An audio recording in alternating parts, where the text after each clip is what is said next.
say even better. But Dr. Fauci of voting in Colorado is pretty standout. Voting process. She has been on the top of getting us funds put to great use for our election. And I do think we need to get out what we're doing in Colorado to make voting safe. Sometimes when people fear the integrity of the election, they just don't even vote.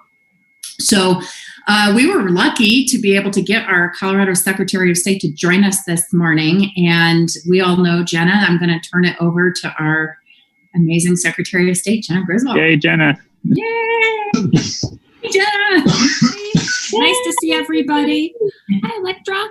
Morgan, are there Utah delegates on this call also, or is this just Colorado?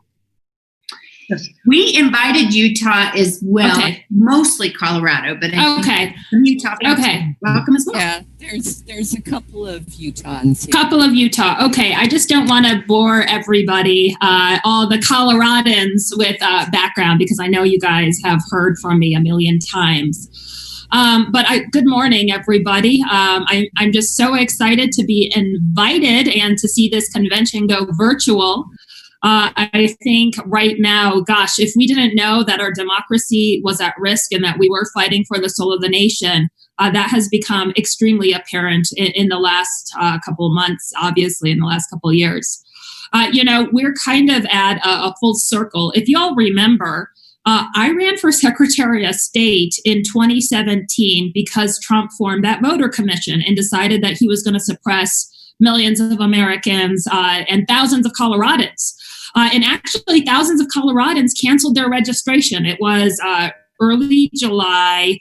And I said, you know what? I was a voter protection attorney 2012, 2016 for presidential campaigns. And in 2017, he inspired me to run for office. And here we are again. The president's trying to suppress a bunch of voters. And we know we can't let that stand. Very luckily in Colorado, we have amazing elections. They were amazing during pre-pandemic. We were considered the gold standard. And I think just the last couple of months have really underlined how amazing the Colorado election model is, because we can withstand pandemic and the attacks on the Postal Service. And I am confident in our elections coming up here in November. So you guys know our elections are very straightforward. You register to vote. GoVoteColorado.gov, and then you get your ballot. You can vote it right at home, and then you return it through the Postal Service at a drop box. We have hundreds of drop boxes. I've added hundreds, by the way, as Secretary of State. And by the way, for all you guys, you're so involved with your communities. I announced, June 15th, that I would fund up to 100 extra drop boxes across Colorado. I am going to pay 100% of it, but the county clerks have to apply. So that grant application is closing on the 24th. So heads up on that. But yeah, so you return it by the mail, drop box, or in person. And I just think, the fact that we had a record turnout for our June 30th primary in the middle of a pandemic with 99.3% of all Coloradans casting a mail ballot. And by the way, a higher percentage of Republicans casting a mail ballot than Democrats is all the proof that anybody should need.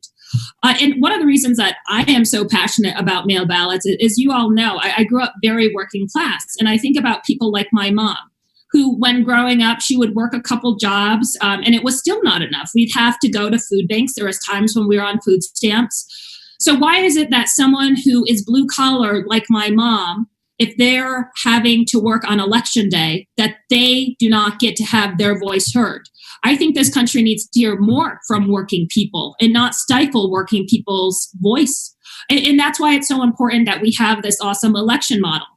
Because you can receive your mail ballot, you can vote at home, literally from your couch, but you also can research all the candidates, which is great because you guys know we have ballot initiatives, the long ballot, and sometimes it's really dense, so you have the time to do that. So anyhow, our election model was fantastic, and then enter the president mid-March. When I'm here thinking, oh gosh, this could be our pathway to national vote by mail for all, to make sure that all Americans have Colorado's access, the president decided that he was going to tilt the election in his favor, and that he would rail against the system that is the most responsible way to vote during a pandemic. So I don't want to take you guys on the whole roller coaster of fun coming out of the Twitter sphere with him. But the base of it is that first he started to lie about vote by mail, spreading lies nonstop.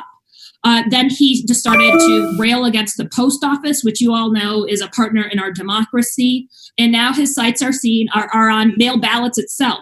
It doesn't matter what the option is. The president is trying to cheat. He is trying to sabotage our elections in any way possible and tilt it in his favor.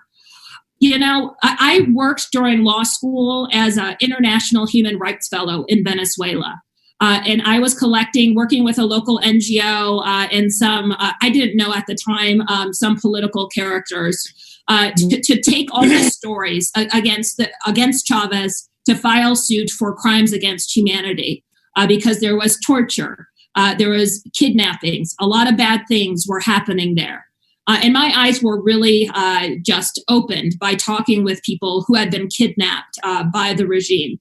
And I just think the idea that a president would try to sabotage our democracy for his personal gain or disenfranchise millions of Americans by trying to break a system of mail ballots or force Americans into crowded polling centers waiting 5-6 hours in the middle of a pandemic is something that we would hear from an authoritarian regime abroad, not the United States.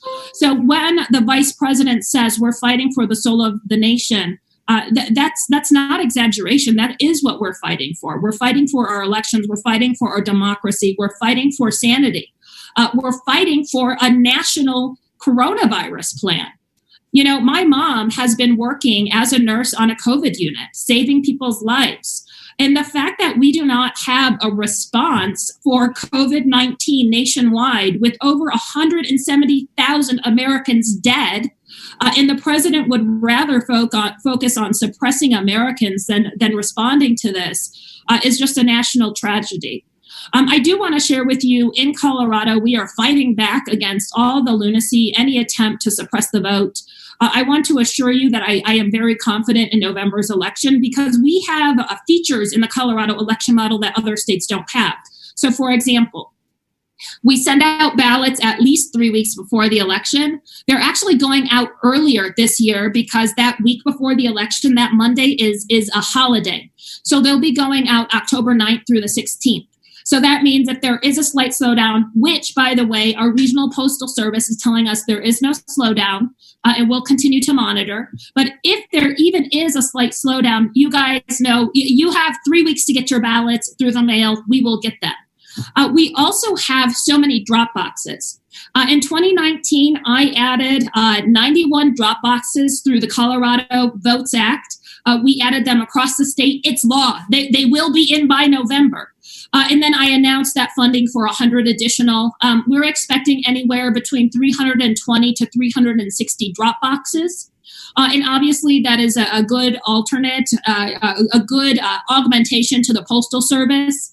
And we actually see, even before all the attacks on the post office, Coloradans use drop boxes. About 75% of Coloradans return their mail ballots to a drop box. And of course, you guys know that we will have in-person voter access. We'll have early voting. We added a bunch of voting locations in that 2019 legislation also. So there's hundreds of in-person early voting sites, hundreds on election day. And then my office will be running some really interesting initiatives, including Get Out the Vote, working with Coloradans experiencing homelessness.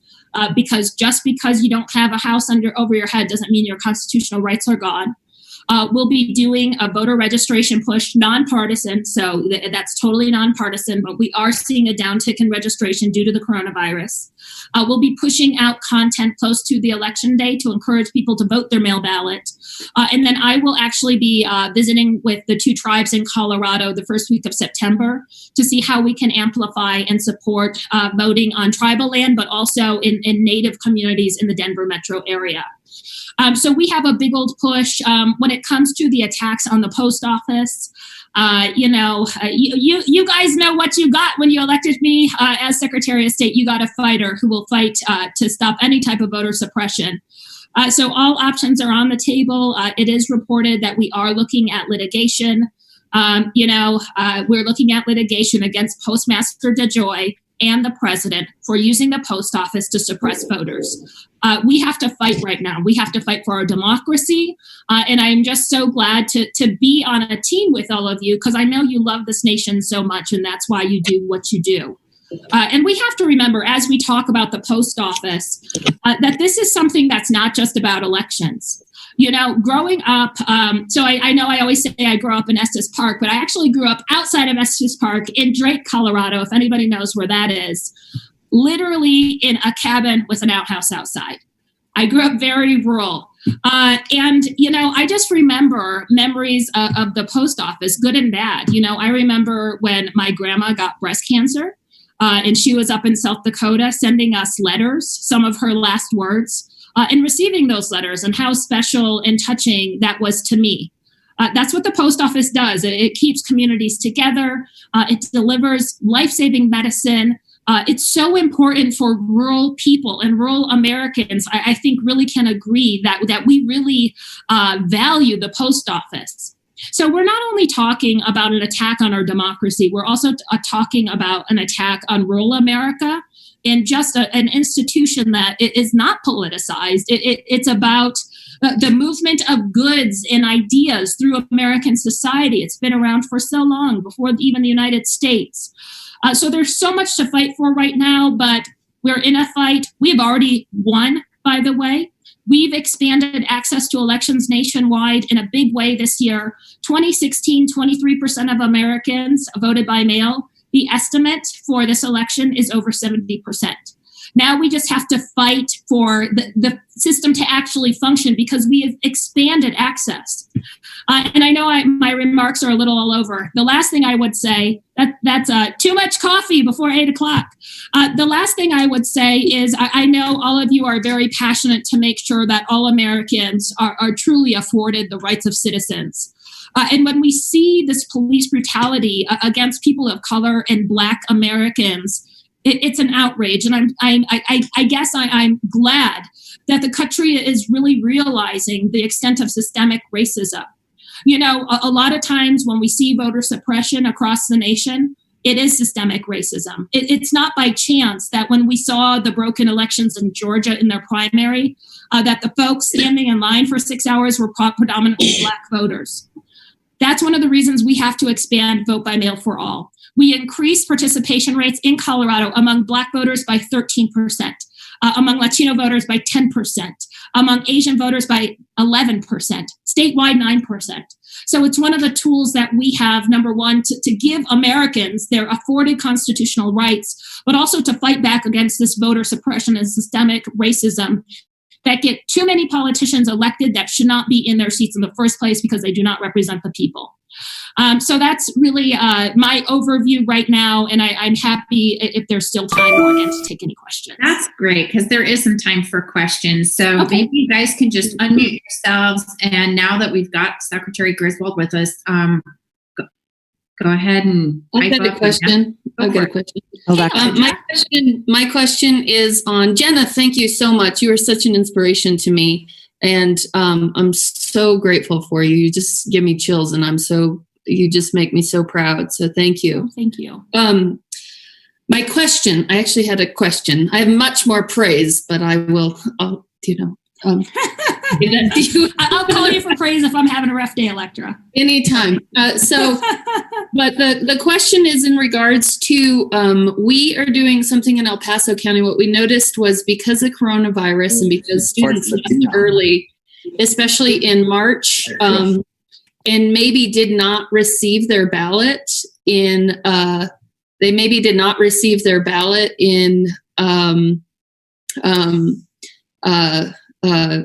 June, they are inactive voters. If they left their college and their ballot was forwarded, like they didn't change their address, and we have a lot of students, especially pretty much every single college student at Colorado College. Now, the college students who are back at Colorado College and the ones that are quarantined, the only ones that are back are the first years. They are doing the majority of the other years, which are all the other ones that are voted are registered. Sorry, not enough coffee. All the other ones that are registered will not get a ballot if their ballots were forwarded. And I think that's the case in a number of places. If your college address was your address, you are an inactive voter and you won't get a ballot. And I know that there's a lot of people who have also, lost housing or had to move in with somebody else and maybe didn't get a ballot as well because of coronavirus. So the inactive voter piece is something in El Paso County, especially, that we are very concerned about. And we've been trying to reach out with all of our precinct organizers to our inactive voters to tell them they're inactive, to go to govotecolorado.com. And that's what we've been using primarily for our voter registration, is just govotecolorado.com, because we don't have that our main person with the party in El Paso County.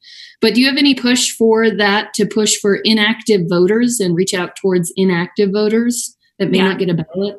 Mm-hmm. Well, first, those students shouldn't be inactive so quickly, and I will follow up with you on that. And just to make it clear to everybody on this call, the term inactive differs state to state. So if you become an inactive in Colorado, an inactive voter, that doesn't mean that you're not registered anymore. You're still registered. You could still cast a ballot. But I do think, Electra, you're bringing up a really good point. And just COVID has changed how voting happens overall in so many different communities. And one of those possible communities will be students. So we're actually going to be getting on a call with every single university president. It's either next week or the week after, to talk about starting a plan. So that if they do have to close down in person, they have a plan to roll out to their students. Because all voters can just update their registration at govotecolorado.gov. The .com still works, but we moved that to .gov sometime last year, because that's a government, more secure, trusted website. So just heads up on that, but .com still works. So we will be doing outreach to younger folks. As the youngest Secretary of State in the nation, I want younger people to have their voice heard. The younger generation is the generation that's going to be stuck with all these problems. So they really need to have a seat at the table. We'll also, Electra, to your point, be doing a big comms push to make sure that Coloradans have their registration up to date. We'll be doing two pushes. One will be targeted non-registered Coloradans. It will be social media plus mailers that will start in September-ish. Then we'll be doing we may be doing a push to counter disinformation. We are expecting a huge amount of disinformation in this year's election. To share with you guys, I made the best hire for the state of Colorado that we will ever do. I was able to steal one of the top guys in the nation who was running all the programs against counterterrorism in our elections. So he came out, he was the acting assistant secretary against counterterrorism and election attacks for the Department of Homeland Security. So he's now on our team. He's setting up a big disinformation structure.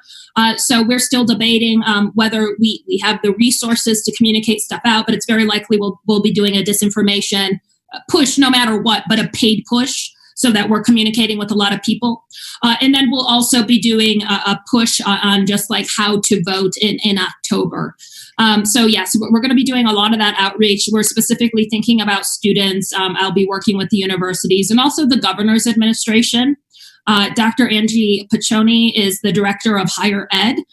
We're bringing her in. The first gentleman also is very wants to see everybody vote. We're going to bring him in. So there's a big team of state government that will be making sure that Coloradans are aware of how some things have changed. So, for example, on the college universities. We would love to amplify those programs, Jena. I have two more questions for you to see if we can get in with the time that we have. Skip was first and then Owen. Skip, go ahead. Can we get, let's unmute. Yeah, sorry. Somebody, whenever I get a text and message, it takes over my voice. My biggest question is, what's going on among the Secretary of States, not just the Democrats, but the Republicans in terms of what's happening in other states? I'm less concerned about Colorado. I think we have a good system. I applaud your tenure as the Secretary of State. You know, I wholeheartedly support you in that. And you've done an excellent job. But what about the other states? What's going on that front, Jena? Can you talk to us a little bit more about that? Absolutely. So Skip, I'm sad not to see you in person. We all know how hard Skip works to get these seats and make sure we have a Colorado that okay, there he goes. The magic of the ask. Hi, Skip. So to your point, the national landscape looks a lot different than Colorado. And I want to share with you guys, March 13th, we all went remote in my office. And on March 13th, I had an executive leadership meeting, and I said, we're going to have 3 priorities. Number 1, making sure that all the programs we run out of the Secretary of State's office, from notary, we're going to take that remote, to all the business filings, to elections, run seamlessly. Number 2, making sure that our elections in Colorado continue to be the national gold standard, pandemic or not. We will succeed in this. And we have to succeed in a safe way so that in-person voting is safe. And number 3, Skip, was expanding the Colorado election model across the nation. And that has been a key mission of mine, because ultimately, if people are disenfranchised in other states, if there's problems in other states, it affects confidence in our entire democracy. It affects Coloradans. And besides the fact, it's just the right thing to do. No American should be having to risk their very life to cast a ballot. It's 2020. This is the United States. That is not a decision that Americans should be faced with. So, Skip, I've been working with Secretaries of State since March. Our elections division has been sharing best practices and tips. We've seen a massive expansion of vote by mail in Colorado. So in 2016, mail, the Washington Post is estimating above 75%. So it's like 74 to 78%. So we have expanded the Colorado election model. You guys know it's not just about mail ballots. It's about online voter registration, early voting, safe in-person voting, and then everything else. We did see, so for example, Philly and Pennsylvania in their primary, they expanded mail ballots, which, by the way, guys, is the same exact thing as absentee ballots. The president is trying to make up this double top distinction. It's the same thing. And by the way, the president votes a mail ballot. So just to make sure that's really clear.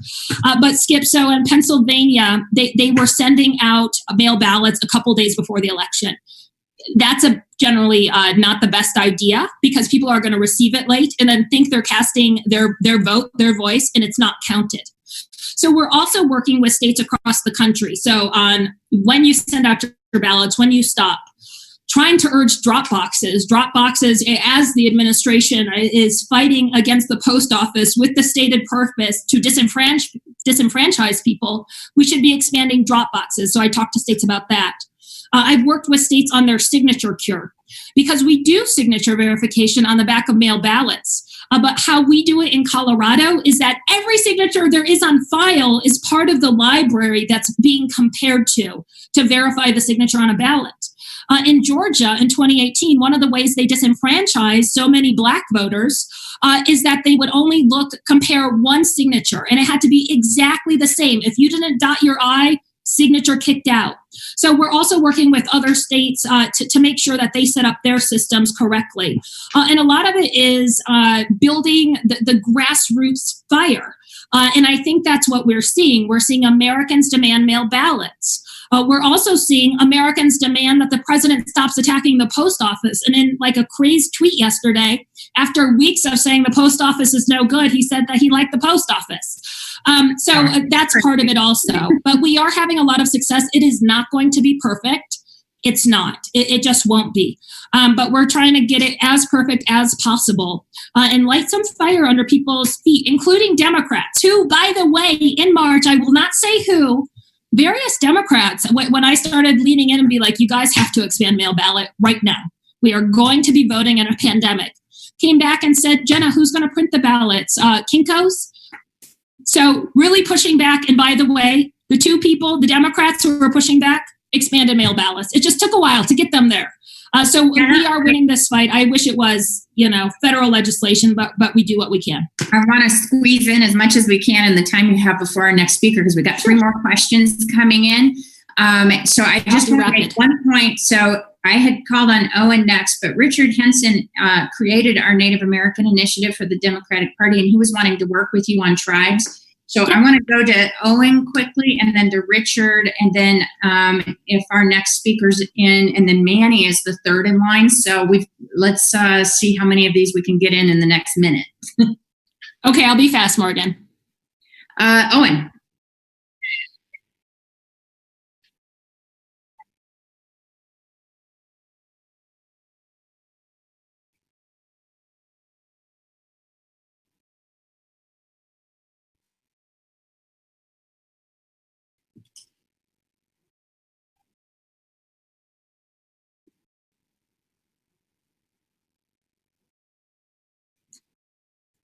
As well. Let's let Richard go ahead and add his question after Owen, since they may connect, and then we'll turn back to you, Jena. Okay. Being the chair of the Native American Initiative, I would like to be included in going down to the Ute reservations. And I had also worked in the Colorado Commission of Indian Affairs under the Lieutenant Governor, and I actually sent you an email yesterday, and here you are. So, I would offer up my help in any capacity to go and do that, because, voter suppression and registration on the reservation is such a big deal. A lot of reservation residents don't even have cars. At least that's what I see on my reservations. We need to get out there and do that. Yeah, absolutely. So our next speaker is on, but let's give Jena a minute to answer, and then I will introduce you to our next speaker. Well, Owen and Richard, thank you, Owen, for your leadership on campaign finance, and Richard, everything your activists should focus, whether it's in the state or outside. I would say both. When we're talking about federal money or federal push, it's really good to have the delegation really engaged. I know Ed was on, maybe he has jumped out off, but he's been great, and they're going to be leading a lot of the hearings in the federal push. But at the same time, it's really important to make the grassroots heard across the nation. We are in a relatively good spot. I do have confidence in our elections. We will make our elections work, and every Coloradan have that access. So do both. In terms of the Native outreach, Richard, I did get your email. Someone will be reaching out to you this week. What our plan is that I'm hired Ernest House to work and help with us. Richard, do you know Ernest? Yeah. Yeah, so he's a great guy. He'll be going down with us. I went and visited the tribes last year to talk about the voter registration and what we can do to increase Native voting. What we actually started to work with both tribes, Richard, in 2019. Part of the big voting rights bill included making sure that no Native person is turned away because of their ID, like we saw in North Dakota, that just because you don't have a standardized address, it doesn't matter. Your mail ballot has to still get to you. And we guaranteed for the first time ever at tribal leadership request, so not a mandate, at request, a polling center guaranteed. And then this year, we're working to add those drop boxes. But I physically want to go down there. There's new tribal leadership, as you know. I don't know the new tribal leadership. Voter registration rates is really low, and turnout rates is really low on the reservations. Statewide, it's around 92%. On the reservations, it's 32 to 35%. So we'll be going down to hear specifically how we can support. I was planning pre-COVID to work with the tribes to hire a voter registration expert to go from the tribes to work on the Western Slope and on the reservations to register voters. COVID threw a wrench in that, but we want to make sure we're doing as much as possible to increase turnout rates. As I go down in my official capacity, I cannot go down with the Democratic Party, but we will love to hear your recommendations. Obviously, the people who are closest have the best advice, and that's why it's so important for me to go down. So someone will be reaching out to you. Thank you so much for joining us this morning and for all these initiatives that make democracy work. So, Thank you, Morgan. Morgan does a great job, right? Utah, we definitely need to help you get a Democratic Secretary of Thanks, State. Jena. See you guys. All right. So guess who we have joining us this morning? I really want to thank the Congresswoman for taking the time. So Congresswoman Terry Sewell is from the 7th Congressional District and from Alabama, 7th Congressional District. Yay.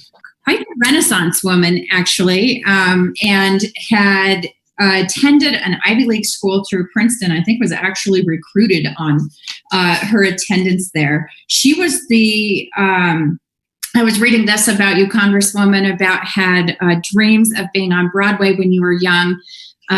Even bigger impact now for your work in Congress. We're so glad that you're there. Note here that while Congresswoman Sewell was at Princeton, she met another famous alumni there, who we heard from last night, Michelle. Jerry Polis, your governor. Yeah. Oh, okay. So like Jared too, right on. He's in the middle of like driving around dealing with our COVID stuff, Congresswoman. But I mean, we're talking someone who has been a fighter, a champion for everyone's rights, is a rock star among the